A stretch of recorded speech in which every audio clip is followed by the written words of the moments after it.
여러분 안녕하십니까? 여수 MBC 뉴스데스크입니다. 지난해부터 고흥군에는 소아청소년과 의사가 없어 주민들의 불편이 큽니다. 소아청소년과 외에 다른 과들도 인근 지역에 비해 열악한 상황인데요. 지자체가 의사 채용에 발벗고 나섰지만 의료 사각지대 해소에 어려움을 겪고 있습니다. 김단비 기자입니다. 고흥군 보건소 홈페이지입니다. 아이들에게 건강한 미래를 선물해달라며 소아청소년과 의사를 애타게 찾고 있다는 글이 올라와 있습니다. 현재 고흥에는 소아청소년과 의사가 없습니다. 단 한 명 있던 소아청소년과 의사마저 지난해 10월 계약 기간이 끝나면서 공석이 됐습니다. 병원의 지자체까지 합심해 의사 모집에 나서고 있지만 녹록지 않은 상황. 주민들은 불편을 겪고 있습니다. 소아과 그런 거 없으니까. 소아과 애들 키우는 사람은 다 순천으로 가야 되잖아요. 고흥에는 24시간 분만이 가능한 산부인과도 있지만 실제로 이용하는 사람은 드뭅니다. 아이를 낳아도 산후조리할 곳이 없기 때문입니다. 원정 분만을 갈 수밖에 없는 이유입니다. 의원급 산부인과는 더 심각합니다. 2022년부터 지난해 7월까지 고흥을 포함해 전남과 광주에 있는 의원급 산부인과 모두 분만이 없어 분만 수가를 청구하지 않았습니다. 다문화 가정 젊은 엄마들이나 순천으로 가면 순천이 없더라고요. 여기에 총각을 다투며 생명을 위협하는 응급 의료 상황이 발생할 때 이를 효과적으로 대처할 응급의학과 전문의도 고흥 병원에는 한 명도 없습니다. 점점 한계에 다다르고 있는 지역 의료 기반 속에서 인근 곡성군이 고향사랑기부제로 소아과 진료를 시작한 것처럼 보다 적극적인 대책 마련이 시급하다는 목소리가 나옵니다. MBC 뉴스 김단비입니다. 석유화학과 철강뿐 아니라 지역의 신성장 산업으로 떠오른 2차 전지도 분위기가 좋지 않습니다. 광양만권의 생산 거점을 조성 중인 포스코 퓨처엠이 지난해 적자로 전환하는 등 침체 우려가 커지는 상황에서 적극적인 대응이 필요하다는 주문이 나옵니다. 유민호 기자입니다.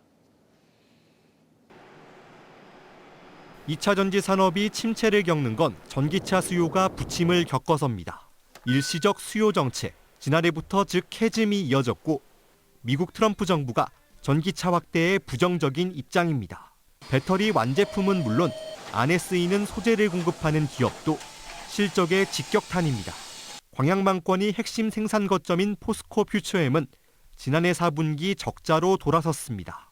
한 해 매출과 영업이익은 전년보다 각 22.3%, 98% 줄었습니다. 성적표를 받아든 포스코 퓨처엠은 비상경영을 선언했습니다. 수익성 확보에 초점을 맞추고 사업계획 등을 검토하겠다는 건데 지역에서는 광양만권 투자나 고용이 위축되는 것 아니냐는 우려입니다.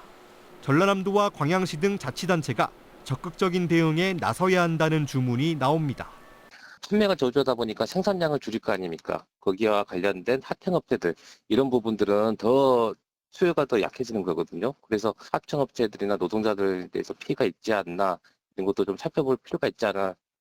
우선 포스코 퓨처엠은 올해 예정된 광양만권 시설 확충에는 변동이 없다는 입장입니다. 율촌 산단에 조성 중인 전구체 공장은 상반기, 5단계 양극재 공장은 하반기 준공을 마칠 계획이라고 밝혔습니다. 다만 추가 투자 계획에 대해선 시장 상황과 글로벌 정책 등을 고려해 계속 검토하겠다고 덧붙였습니다. 전남도는 2차 전지 기회발전 특구 추가 지정, 차세대 배터리 소재 개발 지원 등 대책 마련에 나섰습니다. MBC 뉴스 유민호입니다. 미국 트럼프 대통령이 수입 자동차에 25% 정도의 관세를 부과하겠다고 예고했습니다. 이 예고가 현실화하면 대미 자동차 수출 비중이 높은 광주는 큰 타격을 받게 되는데요. 윤근수 기자의 보도입니다. 자동차 관세를 부과하는 시기는 4월 2일로 이미 예고했었습니다. 관세를 얼마나 매길지가 초미의 관심이었는데 세율은 예상을 뛰어넘었습니다. Yeah, I probably will tell you that on April 2nd, but it'll be in the neighborhood of 25%. 이 예고가 현실화하면 광주의 수출 전선엔 먹구름이 낄 수밖에 없습니다. 지난해 광주의 대미 수출액은 51억 4천만 달러. 이 가운데 자동차 수출액이 38억 9천만 달러로 대미 수출의 75%를 차지했습니다. 그런데 수출 자동차에 높은 관세가 부과되면 미국 내 수요가 줄어들게 됩니다. 가격 경쟁력이 아무래도 관세가 매겨지면 저하되기 때문에 대미 수요가 감소할 수가 있어서 수출도 줄어드는 효과가 나타날 수가 있습니다.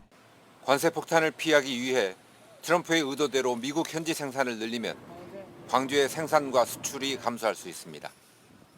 기아 광주 공장의 수출 주력 차종인 스포티지는 미국 조지아 공장에서도 생산하고 있기 때문에 불가능한 선택지가 아닙니다.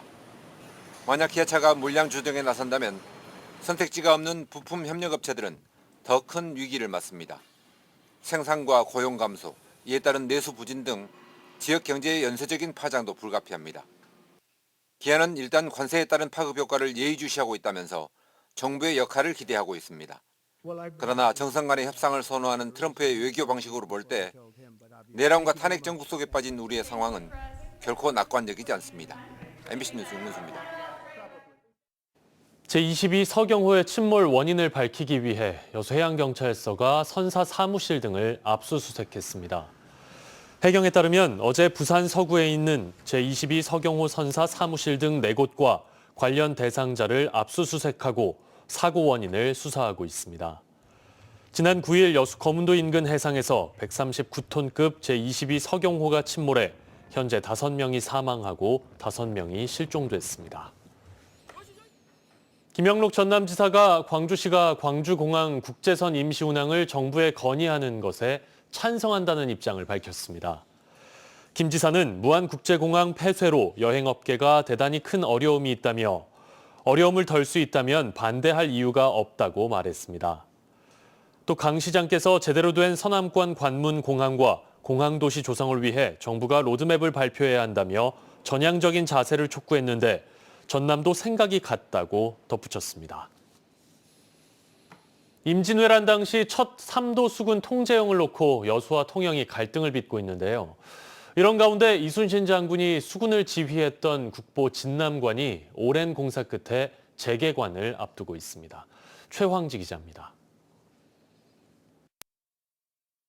조선 수군의 지휘소이자 여수 유일의 국보인 진남관입니다.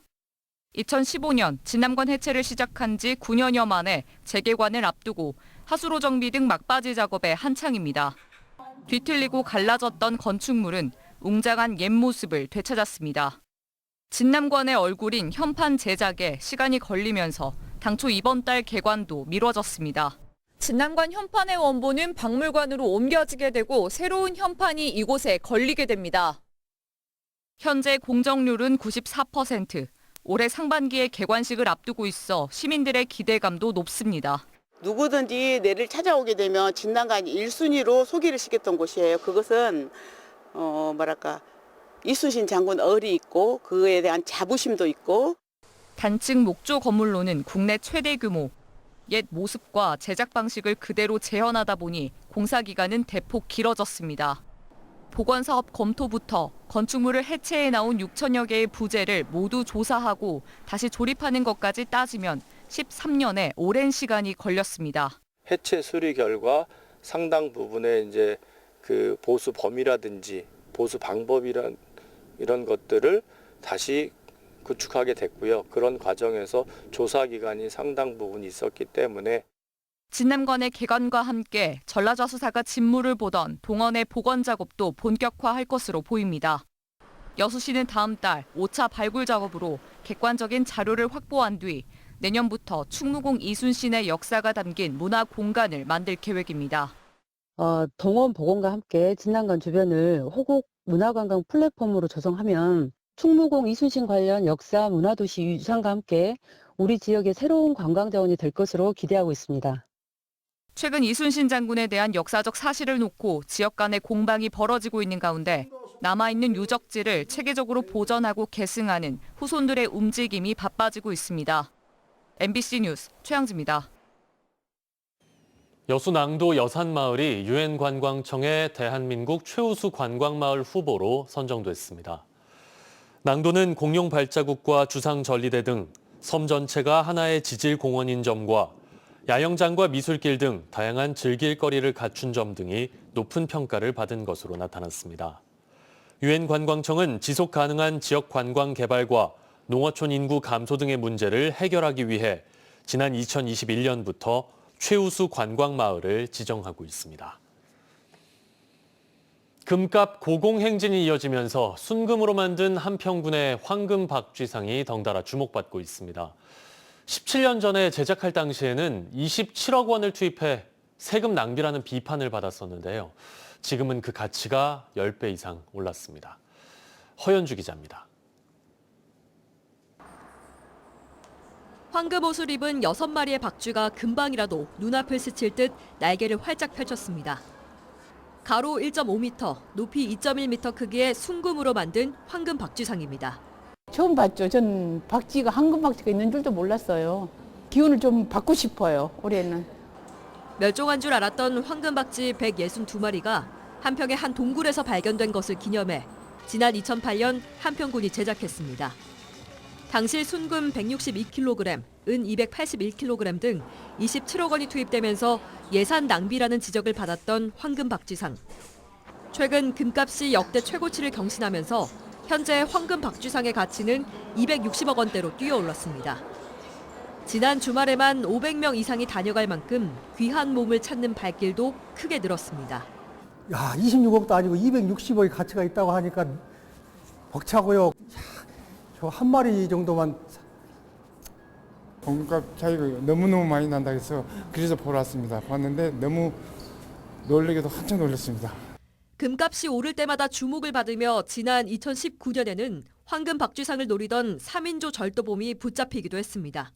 황금 박쥐상에 있는 이곳 전시관은 방탄 유리와 CCTV, 동작 감지기 설치를 통해서 보안을 강화하고 있습니다.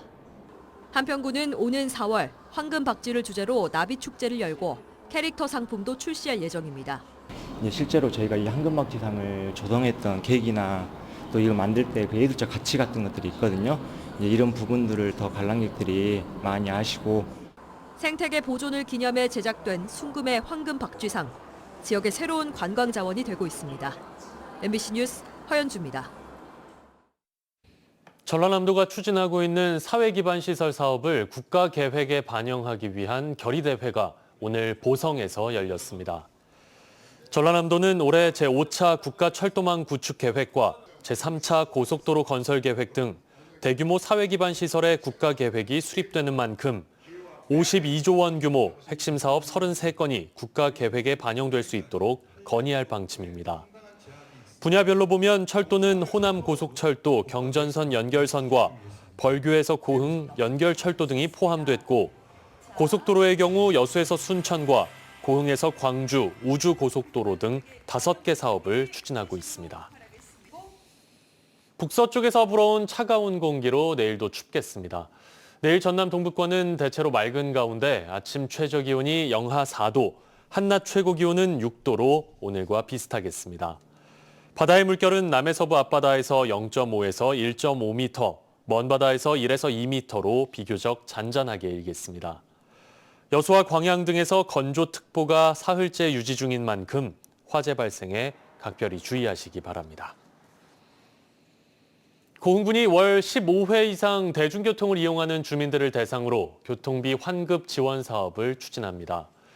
시내버스와 마을버스, 광역버스 등 대중교통을 이용하면 다자녀 가구와 청년층 등 분류에 따라 지출 금액의 20%에서 최대 53%까지를 다음 달에 환급받을 수 있습니다. 혜택을 받기 위해서는 고흥군에 주소를 둬야 하고 가까운 은행이나 카드사를 통해 K패스 카드를 발급받으면 됩니다. 지난 2020년 시작된 전남형 무상보육 실행을 위해 전남도가 올해도 4,940억 원의 예산을 투입합니다. 전남보육정책위원회는 도청에서 관련 회의를 열어 올해 보육정책 시행 계획 등을 점검하고 보육료 수납 한도액을 6천 원 인상해 학부모가 추가로 부담해야 하는 비용은 전남도와 22개 시군이 지속 지원하기로 합의했습니다. 전남 서남권에 세계 최대 규모의 AI 데이터 센터 건립이 추진될 전망입니다. 미국 월스트리트 저널은 LG 창업주 손자인 브라이언 구가 공동 창립한 투자그룹 스토팜로드가 서울에서 멀리 떨어진 남서부 지역에 3기가와트 규모의 데이터 센터 건립을 추진하고 있다고 밝혔습니다. 이에 대해 전남도는 협의가 진행 중인 상황이라 계약 규모 등 구체적인 사항은 밝힐 수 없다면서도 미래 AI 시대의 주도권 확보를 통해 서남권 발전에 큰 계기가 되는 만큼 구체화될 수 있도록 노력하겠다고 밝혔습니다. 이모빌리티 산업 육성을 위해 전남도가 예산 44억 원을 투입해 여성 친화형 소형 전기 운반차 800여 대를 보급합니다.